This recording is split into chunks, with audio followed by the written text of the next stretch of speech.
Serafina Vale had learned, a long time ago, that the safest thing a person could be was forgettable.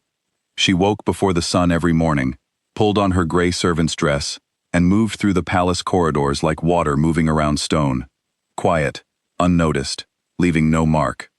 She scrubbed floors, she delivered documents, she kept her eyes low and her thoughts lower. 6 years she had lived this way inside the walls of the Morn Kingdom, and 6 years she had told herself that invisibility was not a cage, it was a choice. She almost believed it. The palace was enormous and cold in the way that powerful things often are. Beautiful from a distance, punishing up close. Serafina had been brought here at 16, under a royal decree she did not understand, placed among the serving staff, and told simply that she was fortunate to have a roof and a purpose. She had never questioned it. There was no one to question it with. Her parents had died in a fire when she was 4 years old, and she had grown up passed between households in the lower wards of the kingdom, a quiet child that nobody knew what to do with.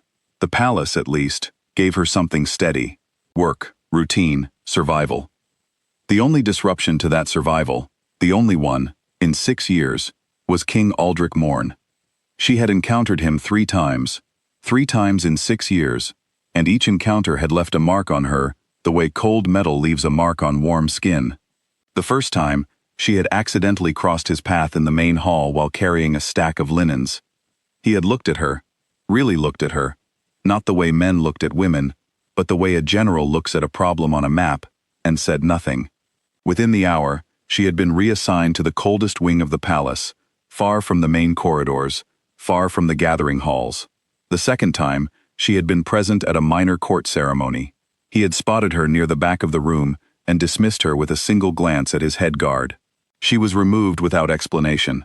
The third time, he had passed her in a corridor, and his jaw had tightened, his eyes had gone flat and hard, and he had looked away from her, as if the sight of her was something he was choosing not to tolerate. Serafina had drawn the only reasonable conclusion available to her. The Alpha King despised her. She did not know why. She had stopped trying to understand it, and focused instead on staying out of his way. It was not difficult. Men like him did not look at women like her, unless they had a reason to. She intended to never give him one. That intention collapsed on a Tuesday morning in early spring, when she was sent to deliver documents to the royal scribe's office adjacent to the throne room. She arrived a few minutes early, and through the heavy door, left open a crack by someone careless, she heard voices. Lord Cassian Voss was speaking. She recognized his voice easily. Everyone in the palace did. He was the king's most trusted advisor, a tall and elegant man, with a smile that arrived slightly before the rest of his face, warm in the way that expensive things sometimes pretended to be. He was speaking to 2 members of the Elder Council, and his voice was low and careful, in the way that people are careful when they are discussing something that cannot be undone.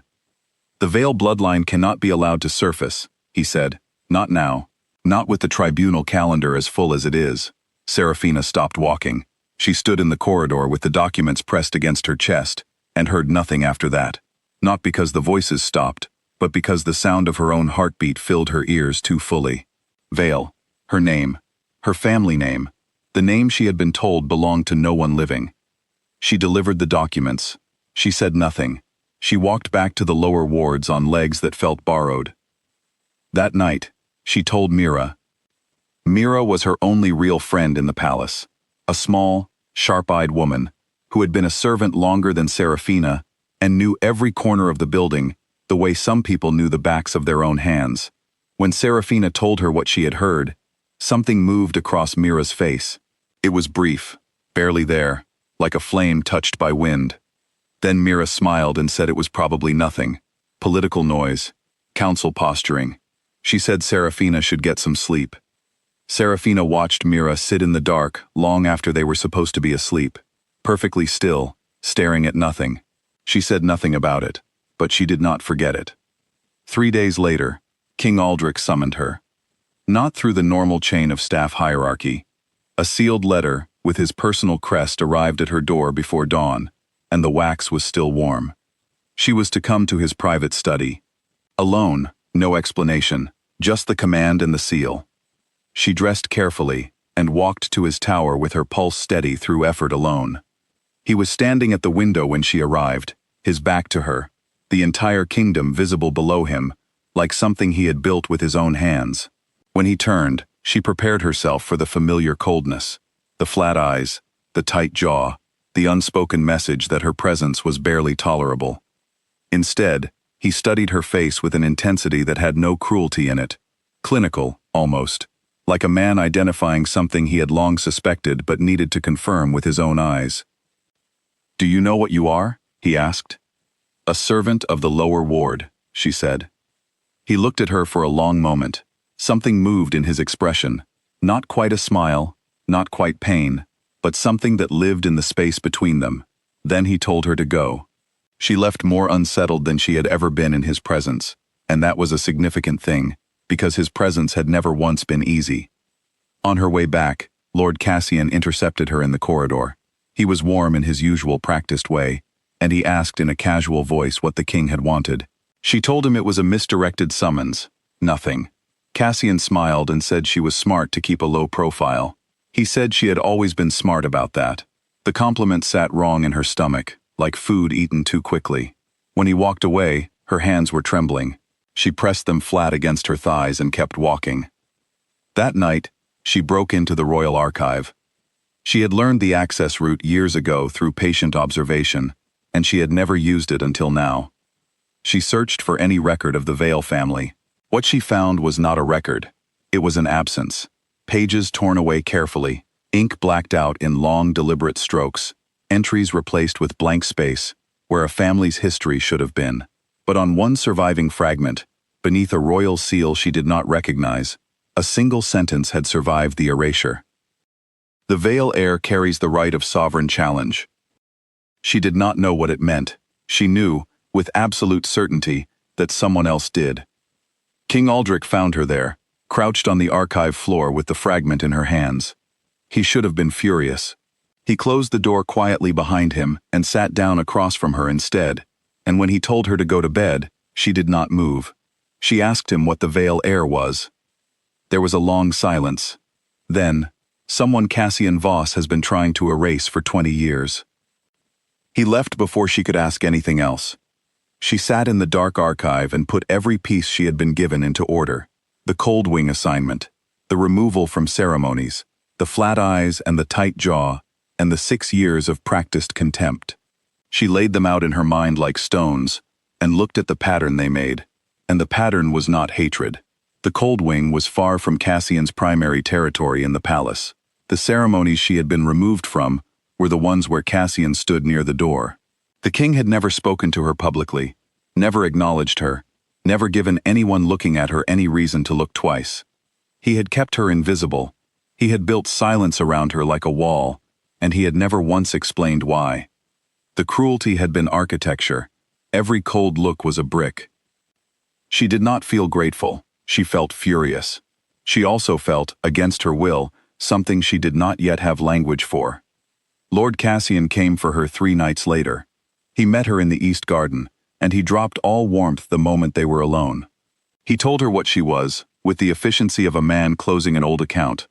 The Vale bloodline, he explained, was protected under the Elder Charter, an old law that had never been formally removed, as a lineage with the legal right to challenge the reigning Alpha King for the throne. Her parents had known this. They had refused to let Cassian use that right for his own political purposes, so he had arranged the fire. She had survived because her mother had hidden her in the lower wards beforehand. He had spent 20 years managing the problem. Now, he said, she had 2 choices. She could leave the kingdom tonight with her life, or she could stay and lose it, because the moment he presented the Elder Council with evidence that King Aldrich had been knowingly sheltering a sovereign challenger inside his own palace, the king's crown would be under immediate review, and Serafina would be the most visible, and therefore most dangerous loose end in the kingdom's recent history. She went to the gates, she packed a bag, she told herself she was being practical. King Aldrich was standing in the shadows beside the gate when she arrived. He was alone. No guards, no armor, nothing official about his presence at all. He looked at her bag, and then at her face, and for the first time in 6 years, the carefully constructed coldness was entirely gone. What was underneath it was not soft, but it was real, and it was tired. and it looked at her like she was the only fixed point in a very long and difficult calculation. "If you walk through that gate tonight," he said, "he wins, and you are dead within the week." She did not move. He took her to his tower and told her everything. His voice was even and quiet, and he did not perform regret. He simply delivered the truth the way a person delivers something heavy that they have been carrying for too long. He had found her in the servant records years after his coronation. He had recognized the name. He had known exactly what Cassian would do if he discovered the Vale heir was alive and within reach. So he had made her unreachable, the only way available to him, by making her invisible, by making himself appear to despise her, by engineering every posting and every dismissal, and every cold stare so that Cassian's attention would never land on her and stay. She listened to all of it without speaking. When he finished, she asked why he had not simply sent her away, a new name, a new life, somewhere far beyond the kingdom's borders. He was quiet for a long time. "Because I did not trust anyone else to keep you alive," he said, "including you." It was not a love confession. It was something older and harder than that.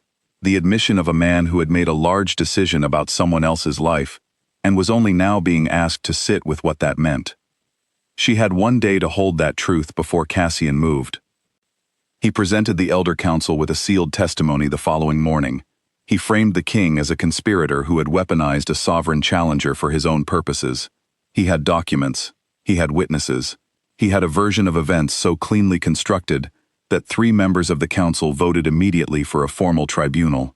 King Aldrich was confined to his tower, his authority suspended. Cassian was appointed interim power, and Seraphina, for the first time in her life, had an official name in the kingdom's record, the sovereign challenger of the Vale bloodline. The very thing she had never asked to be. She went to the Hall of Records and read her family's files, the ones preserved under charter protections that even Cassian could not destroy. She read about her mother, who had spent years fighting through legal channels with steady intelligence and total commitment. She read about her father, quiet and precise, who wrote small notes in the margins of documents, the way Seraphina had always done with her own thoughts. She read about herself, an infant, listed under 3 different names across 3 different registries, hidden and redirected so carefully that only someone who knew exactly what they were looking for could trace her. Someone had spent 20 years knowing exactly what they were looking for. She closed the file. She knew what she had to do. The night before the tribunal, she went to the king's tower. She told him she was going to testify, not to defend him, but to read her parents' deaths into the official record and name Cassian Voss as the person who ordered them. She was going to make it impossible for the tribunal to end without answering for what he was. Aldrich asked her if she understood what she was walking into, that a challenger who entered the official record could not leave it, that her life would never be anonymous again. She told him she had never been anonymous. She had been hidden. Those were not the same thing. He said nothing, but when she turned to leave, he said her name, her full name, Seraphina Vale. Aloud and without armor, the way a person says something they have been keeping carefully behind their teeth for a very long time. She walked out carrying the sound of it like something lit. The tribunal chamber was full. Cassian was composed. The council was divided. Then Seraphina walked in with Mira beside her. Mira, who had spent 15 years as a quiet keeper of Vale family documents, a secret she had carried in silence out of a loyalty that predated Seraphina's memory of her, and the room shifted. Seraphina read the record. She named Cassian. She laid out 20 years of deliberate erasure in clear and specific detail, and her voice did not shake once. King Aldrich, standing at the defendant's position, formally corroborated her testimony on the record and placed his crown on the tribunal table as evidence of good faith. He admitted everything he had done and explained exactly why he had done it, and he did not ask for sympathy while doing so. 2 council members broke. They confirmed the account of her parents' deaths. Cassian lost his composure for exactly 1 moment. 1 cracked expression, half a second, and it was enough. He was detained. The tribunal was suspended. The crown was returned to King Aldrich under a supervised governance period. The room emptied. Seraphina stood in the center of it alone, still holding the Vale family record, shaking not from fear, but from the effort of having held herself completely together until the thing was finished. Later she sat on the palace rooftop, the one place in the building with a view of both the lower wards and the throne spires, and Mira found her there and told her she had done well. Serafina laughed, and it was the most unguarded sound she had produced in years. Aldrich came after that. He sat beside her without asking permission, and without the distance he had always kept between them. He told her he had read her reform proposal, the one she had drafted and submitted to the council, which would give low-ranking wolves formal representation in kingdom governance for the first time in history. "It will cost me 3 political alliances," he said. She waited. "I am approving it." She looked at him, this careful, complicated man who had spent 6 years being cold to her face and building walls around her in the dark, who had put his crown on a table for her without being asked. And she said, simply, "Good." It was not an ending. It was the first sentence of something that had not yet found its shape. Below them, the lower wards were lit with evening fires. Above them, the palace held the last of the light. The kingdom was the same kingdom it had always been, imperfect, slow to change, carrying old wounds in its laws and its silences. But Serafina Vale was no longer invisible inside it. She had made sure of that herself. And for tonight, that was enough.